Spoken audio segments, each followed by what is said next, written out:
오늘 말씀은 유명한 예수님께서 하신 네 가지 씨 뿌리는 비유입니다. 우리는 한 번쯤 이 말씀을 잘 들어서 알고 있습니다. 예수님께서 아마 농사 짓는 것을 보셨을 것 같아요. 그래서 농사 짓는 것을 보시고 그 농사의 형태를 비유로 오늘 말씀을 하신 것 같습니다. 오늘 말씀에 그 시가 있는데요. 그 시가 길과 같은 그 길처럼 딱딱한 그곳에 씨가 떨어진 이야기와 그 다음에 바위, 돌짝 같은 것들이 많은 그런 곳에 떨어진 씨와 그 다음에 가시덤불이 있는 곳에 떨어진 씨, 그리고 옥토에 떨어진 씨를 비유로 말씀했습니다. 오늘은 가시밭도 아니고 돌짝밭도 아니고 길가밭에 대한 말씀을 나누겠습니다. 앞으로 계속 이 부분들을 살펴보고 맨 마지막에 옥토에 대해서 은혜 받으려고 합니다. 자, 이제 여러분 그러면 이해해야 할 게 있어요. 여기 예수님이 비유로 말씀하신 씨와 밭은 무엇을 말하는가 하는 겁니다. 제가 여기다 써놨습니다. 한번 보시기 바랍니다. 자, 그러면 씨는 무엇입니까? 하나님의 말씀. 그 다음에 밭은 뭡니까? 사람의 마음. 그러니까 하나님의 말씀, 예수님의 말씀이 사람의 마음에 떨어졌을 때에 나타난 네 가지 현상을 비유로, 농사를 비유로 이야기를 했다는 것입니다. 자, 그러면 오늘은 길과 밭에, 그러니까 길 같은 마음에 떨어진 씨에 대해서 생각을 하려고 합니다. 우리의 마음의 밭이 길과 같다. 사람이 다니는 길, 딱딱한 길입니다. 거기에 복음이 떨어졌다는 거죠. 그럴 때 어떤 반응이 나타나는가, 어떤 일이 일어나는가를 생각해 보겠습니다. 먼저 길과 같은 그런 마음이 무엇을 말하는지 보도록 하겠습니다. 그러기 위해서 오늘 본문을 먼저 봐야 되겠죠. 자, 오늘 본문 누가복음 8장 5절을 같이 읽겠습니다. 씨를 뿌리는 자가, 다시요, 시작. 씨를 뿌리는 자가 그 씨를 뿌리러 나가서 뿌릴새 더러는 길가에 떨어지매 밟히며 공중의 새들이 먹어버렸고, 밟히고 공중의 새들이 먹어버렸다. 그렇게 예수님이 말씀하셨습니다. 이 길에는 길에는 그 씨앗이 떨어질 때 그 땅속에 묻히지를 못하기 때문에 사람들에게 밟히고 공중의 새들이 바로 먹어버린다는 얘기입니다. 여기서 공중의 새는 무엇을 말하냐면, 이 말씀을 사실은 제자들이 잘 몰랐어요, 처음에. 그래서 이게 무슨 뜻입니까? 하고 물었어요. 그래서 오늘 읽지 않은 본문 다음에 가면 이 내용이 나와요. 자, 보겠습니다. 먼저 그 다음 성경을 보도록 하겠습니다. 자, 누가복음 8장 12절입니다. 여기에서 예수님이 설명을 해줘요. 이게 무슨 뜻인가를 가르쳐 줍니다. 자, 같이 읽겠습니다. 시작. 길가에 있다는 것은 말씀을 들은 자니 이에 마귀가 가서 그들의 믿음 구원을 얻지 못하게 하려고 말씀을 그 마음에서 빼앗는 것이요. 그랬어요. 아멘. 아멘. 자, 길가에 떨어진 씨앗이라는 말은 말씀을 가르친다는 거죠. 말씀을 우리가 들어요. 하나님의 말씀, 예수님의 말씀을 들었을 때 믿고 구원을 얻어야 되는데, 그 믿고 구원을 얻는 일을 방해하는 게 있다는 거예요. 그 방해하는 게 뭐냐면 공중의 새인데, 그 새가 상징하는 게 뭐냐면 마귀라는 거예요. 그러니까 마귀가 그 씨앗을 물어가 버리는 거죠. 새가 물어가듯이. 그러니까 그 사람의 마음의 밭에 어떤 사람이 예수의 말씀을 들었는데 구원에 이르지 못하는 거예요. 그 말씀이 사라지는 거예요. 어떻게? 왜? 마귀가 빼앗아 가버리는 거예요. 말씀을 가져가 버린다는 거예요. 자, 그러면 여기서 우리가 조심해야 할 게 있어요. 아, 마귀를 막으면 되겠구나, 이렇게 생각하는 수가 있어요. 또 그렇게 설명하기도 해요. 그런데 저는 다르게 봅니다. 마귀에게 초점을 맞추지 말라는 거예요. 아, 여기에다 초점을 맞추면 하나님의 말씀이 떨어졌을 때 마귀가 와서 가져간다. 그러니까 어떤 자기가 실상을 만들려고 해요. 어떤 그 마귀의 형태를 만들려고 하고, 그 마귀가 뭐 도깨비처럼 뿔이 났을까? 귀신처럼 산발을 했을까? 자꾸 그쪽으로 맞춰서 마귀가 진짜 나한테 와서 엥! 하고 가져가 버리는가? 이제 그렇게 생각하지 말라는 거예요. 그래서 저는 거기다 초점을 맞추지 마시고 마음의 밭이 중요해요. 항상 말씀은 똑같이 오는데 듣는 사람들이 다 다르잖아요. 어떤 사람은 은혜를 받고 어떤 사람은 맹숭맹숭하고, 예수님의 말씀이 똑같이 왔는데 들은 사람들 다 달랐어요. 예수님은 능력이고, 예수님은 구원자이시고, 예수님은 전능하신 하나님이시고, 십자가에서 우리를 위하여 피 흘리시고 우리를 구원해 주신 사랑의 주님이신데도 많은 사람들이 그것을 듣고 아멘한 사람이 있고, 그렇지 못하고 받아들이지 않은 사람이 있었다는 거죠. 그러니까 씨가 부족한 게 아니에요. 말씀이 잘못된 게 아니에요. 밭이 잘못된, 사람들의 마음이 문제였다는 거예요. 그래서 오늘 저는 마귀에게 초점을 맞추지 마시고 우리의 마음의 밭에 초점을 맞춰야 합니다. 아멘. 자, 그러면 왜 이런 현상이 일어나는가? 말씀이, 하나님의 말씀, 생명의 말씀, 구원의 말씀, 위로와 사랑의 말씀, 우리를 생명으로, 영생으로 인도하는 주님의 말씀이 왔는데 왜 마귀가 가져갔는가? 그것을 저는 마귀에게 초점을 두지 아니하고 우리 마음의 밭에 두는데, 첫 번째로 우리의 마음의 밭이 하나님의 말씀을 깨달을 준비가 안 됐어요. 깨닫지를 않는다는 거예요. 뭐라고요? 하나님의 말씀이 오는데 깨닫지를 못하는 거예요. 제가 하는 말이 아니고 이 똑같은 이야기를, 오늘 이 본문의 똑같은 얘기를 마태가 기록한 곳에 가보면 예수님이 그 얘기를 했어요. 한번 확인해 보겠습니다.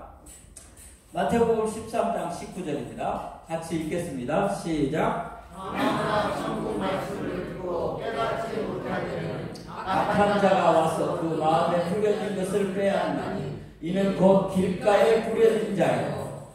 자, 아무나 천국 말씀을 듣고 뭐하지 못할 때는, 깨닫지 못할 때는, 이게 중요한 단어입니다. 깨닫지 못할 때에 마귀가 빼앗아 간다는 거예요. 하나님의 말씀이 왔을 때 깨닫지 못하는 거예요. 야, 이게 진리구나, 이게 생명의 말씀이구나 하고 깨달아야 되는데 깨닫지 못하니까 없어지는 거예요. 그것을 비유적으로 마귀가 막아서 깨닫지 못하게 한 것이라는 거죠. 자, 마귀에게 초점 맞추지 말자고 했어요. 깨닫지 못하는, 말씀을 깨닫지 못하는 마음입니다. 두 번째, 우리의 마음같이 길과 같은 마음은, 첫 번째는 깨닫지 못하는 마음을 말하고, 두 번째는 순종하지 못하는 마음입니다. 순종하지 않는 마음이라고 말입니다. 말씀이 왔는데 순종할 마음이 없는 거예요. 그렇기 때문에 없어져 버린 거죠.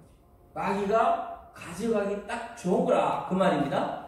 자, 순종에 대한 이야기는 많이 있습니다. 그런데 좀 다른 걸 찾았어요. 순종 안 하면 잘못된다 그보다 순종 안 하면 더 좋다 하는 얘기를 제가 일부러 찾았습니다. 요한계시록 22장 7절입니다. 같이 읽겠습니다. 시작. 보라, 내가 속히 오리니 이 두루마리 에론의 말씀을 지키는 자는 복이 있으리라 하더라. 아멘. 하나님의 말씀을 지키는 자, 순종하는 자를 말합니다. 하나님의 말씀을 순종하는 자는 복이 있는 줄로 믿습니다. 왜요? 말씀을 순종할 때 역사가 일어나고 구원에 이를 믿음이 생기고 하나님의 자녀가 되는 줄로 믿습니다. 그러므로 오늘 우리의 마음의 밭이 길가가 되어 있다는 것은 말씀을 깨닫지 못한다는 거예요. 하나님의 말씀을 들어도 깨달음의 역사가 하나도 안 일어나요. 내가 오늘 교회 와서 목사님 설교를 들었는데 아무것도 기억이 안 나고 아무런 깨달음이 없더라. 또 그 말씀에 순종할 마음이 각오가 생기지 않더라 그 말. 그런 마음의 밭은 완전히 길과 같은 마음이 되어서 열매를 맺을 수가 없는 거예요. 그 마음은, 그 결과는, 그 상황을 얘기하면 마귀가 가져가 버린 것과 같다는 얘기입니다.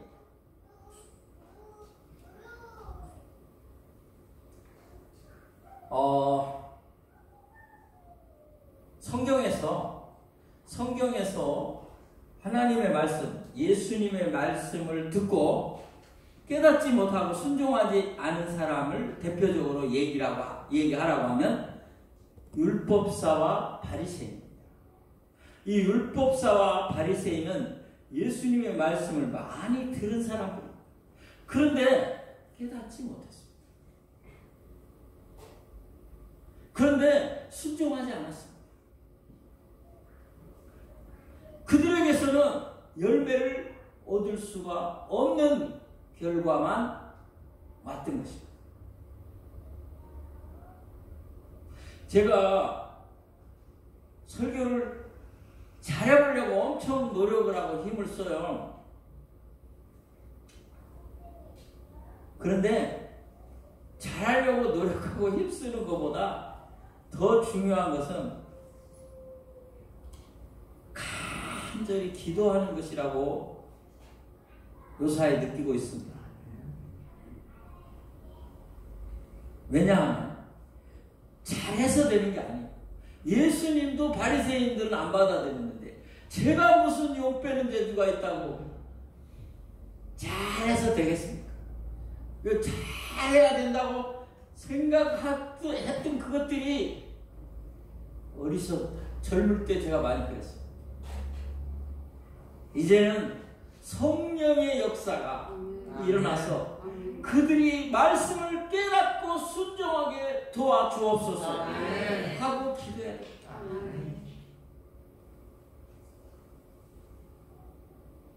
자, 이제 그러면 여러분 마음의 밭이 어디 있는지, 어떤 때는 말씀을 잘 깨닫고 순종하게 되는데 어떤 때는 정말 길가와 같은 마음의 밭이 아니었는지 생각해 보시고 이 문제를 해결하기 위해서 제가 우리가 어떻게 하면 이 문제를 해결할 것인가 적용하기를 원합니다. 하나님의 말씀을 들을 때에 깨닫고 순종하게 될 수 있는 길이 무엇인가 하는 것을 소개하려고 합니다. 어렵지 않습니다. 아주 쉽습니다. 여러분, 말씀을 깨닫게 하는데 방해하는 요인을 제거하면 됩니다. 말씀을 깨닫게 하는데 나를 방해하는 것들이 무엇인가? 저는 많은 얘기를 할 수 있지만 가장 모든 사람들에게 적용되는 보편적이고 객관적인 얘기만을 하겠습니다. 세상에 많은 사람들이 하나님의 말씀, 생명의 말씀, 예수의 말씀을 듣는데 왜 깨닫지 못하는가? 그 방해하는 요인이 있어요. 그 방해하는 요인은 바로 내가 많은 것을 가졌다는 교만입니다. 이 교만이 하나님의 말씀을 깨닫는 마음을 갖지 못하게 합니다. 그래서 내가 많은 것을 가졌다는 그 교만을, 그 요인을 없애야 합니다. 할렐루야. 그게 뭡니까? 겸손이 낮아지는 겁니다. 그래야 말씀이 깨달아지는 거예요. 자, 예를 들어 보겠습니다. 어떤 사람에게 돈이 많습니다. 제가 여기다 써놨을 거예요. 뭐 썼어요? 돈, 명예, 지식. 제가 모든 사람에게 해당되는 것만 골랐어요. 자, 돈이 많으면 돈 없을 때보다 겸손해지겠습니까? 아니, 그냥 보편적으로 그런 사람도 있겠지만 대부분은 다 어떻게 해요? 교만해집니다. 네. 돈 없을 때는 그렇지 않던 사람이 돈이 많아지면 교만해져. 큰 차 덜렁덜렁하는 거 차던 분이 새 차 크고 좋은 거 타면 목에 힘 들어가는 거나 같습니다. 그 다음에 뭐예요? 명예를 얻는 겁니다. 사람들이 다 추구하는 거 얘기합니다. 제가 명예를 얻는 거예요. 높은 직위에 올라가는 거예요. 사람들이 다 굽신굽신해요. 앞에 와서 부탁하고 도와달라 그러고 또 밑에 이렇게 상하가 있으니까 그렇게 해요. 자, 저 아래 있을 때 더 겸손했습니까? 올라가서 더 겸손합니까? 아니, 더 올라가도 겸손한 분들이 있긴 있어요. 그러나 대부분은 교만해집니다. 많이 배우면 더 배울수록 고개를 숙이라고 하는 속담이 있습니다. 그런데 왜 속담이 생겼을까요? 벼는 익을수록 어떻게 한다? 고개를 숙인다. 그 속담이 왜 생겼을까요? 잘 안 하니까. 네. 많이 배우더니 고개를 더 안 숙이니까 그런 속담이 생긴 거예요. 제가 수요일 날 얘기했어요. 부모를 공경하라 하는 계명이 왜 생겼을까요? 자식을 사랑해라 하는 계명은 왜 없을까요? 자식은 다 사랑해. 그러니까 안 써도 돼. 다 사랑해. 몇몇 사람 빼고 젊은 것들, 준비되지 않고 얘기 난 사람들. 뉴스에 나오잖아. 너무 마음이 아파요. 그렇지 않고는 자식은 다 뭐요? 사랑하는 줄 압니다. 그래서 하나님이 말 안 하는 거예요. 근데 부모 공경은 다 잘해요? 다 잘 안 하니까 하라고 했어요. 고개를 숙이지 않으니까 그런 속담이 생긴 거예요. 자, 많이 배우면 교만해져. 내가 가진 것들이 많아지면 겸손해져야 되는데 교만해져. 교만해지면 하나님의 말씀이 눈에 들어오지 않습니다. 깨달음이 없습니다. 관심 바뀝니다. 사랑하는 여러분, 지금 이 많은 것들, 돈, 명예, 지식, 많은 것들을 가졌지만 코로나 바이러스 앞에 아무 소용이 없습니다. 저는 어느 나라는 얘기하지 않겠지만 막 세계 1위 가려고 난리치고 1위 가는 나라, 몇위 가는 나라들이 많이 교만해요.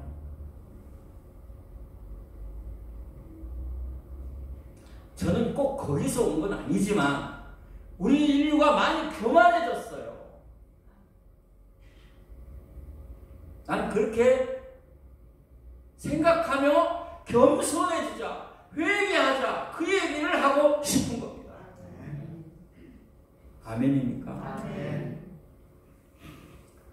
지금 돈 갖고 해결 안 되잖아요.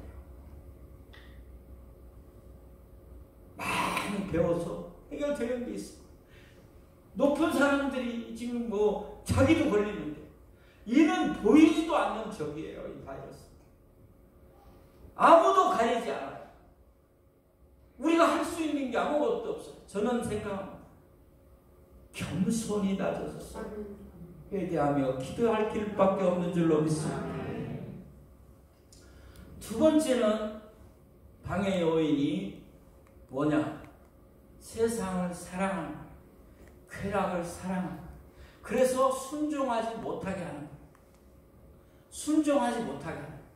예수님의 말씀을 순종하면 걸리는 게 너무 많아요. 자기가 편치 않아요. 세상에 좋은 게 너무 많은데 그 말씀이 안중에 없죠. 그러니까 순종하고 싶은 마음이 없는 겁니다. 다른 말로 하나님보다 더 사랑하는 것들이 많은데 어떻게 하나님 말씀을 순종하겠어요? 이게 방해 요인이에요. 그래서 말씀이 싹이 나고 꽃이 피고 열매가 맺을 수가 없는 거예요. 우리는 겸손히 엎드려 회개하며 기도해야 할 뿐만 아니라 하나님만 사랑해야 하는 줄로 믿습니다. 아멘. 세상의 향락과 하나님보다 더 좋아하는 것들이 있다면 우리가 다 절제하고 조절하고 버릴 건 버리고 끊을 건 끊고 절제할 건 절제하고 나눌 거는 나눠야 할 줄로 믿습니다. 아멘. 인류가 지금 온 세계가 어렵습니다. 저는 한편 생각해 봤습니다. 지금 인류에 있는 사람들이 최고가 되기를 원해서 세계 강국이 되기를 해서 교만했다고 했죠. 그런데 거기에 따른 뒷면을 보면 그 속내를 보면 전부 인본주의. 제가 이름을 지정하지 않지만 세계 유행을 주도하고 또 세계 무슨 그 권력과 또 재물 이런 것들을 내세워 그 나라의 이면에 들어가 보면 많은 기독교 국가의 배경을 가지고 있다고 하면서 마약, 절도, 많은 세상 쾌락에 사람들이 다 많이 잘못되어 있습니다.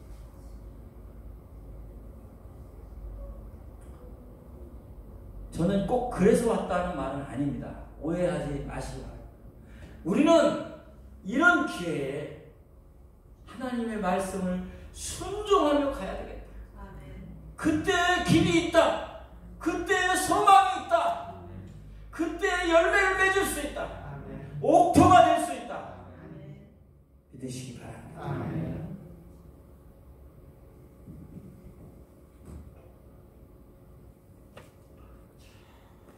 유명한 미국의 대통령이 있습니다.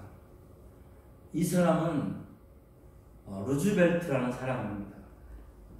풀네임은 프랭클린 데오드르 루즈벨트인데 이 사람이 왜 유명하냐면 미국에서 유일무이하게 4번을 사선 대통령을 한 사람입니다. 아니 3번도 못하게 돼 있어요. 2번만 하게 돼 있습니다. 미국 대통령. 지금 트럼프가 재선되려고 했는데 지금 악재를 만났어요. 자, 그런데 4선을 했어요. 근데 제가 왜 이분 얘기를 하느냐 하면 이분이 소아마비입니다. 휠체어를 타는 사람. 근데 이분이 뉴욕시장, 뉴욕주 주지사, 그 다음에 대통령 4번을 했어요. 그 사람이 고백하기를 이렇게 말했어요. 나는 어렸을 때 부모님이 너는 하나님의 말씀을 순종해라. 하나님의 말씀만 붙들고 순종하며 겸손한 하나님의 사람이 되어라. 그걸 유언으로 부탁했어요. 자기는 그 말씀을 마음에 새기고 여기까지 왔다 했습니다. 오늘 우리가 대통령이 된 것이 훌륭하다는 얘기를 하는 것이 아니라 그가 소아마비임에도 하나님의 말씀을 붙들고 순종하며 그 말씀을 깨닫고 그 말씀대로 살기를 힘써서 하나님이 함께했다는 것입니다. 아멘. 기도합시다.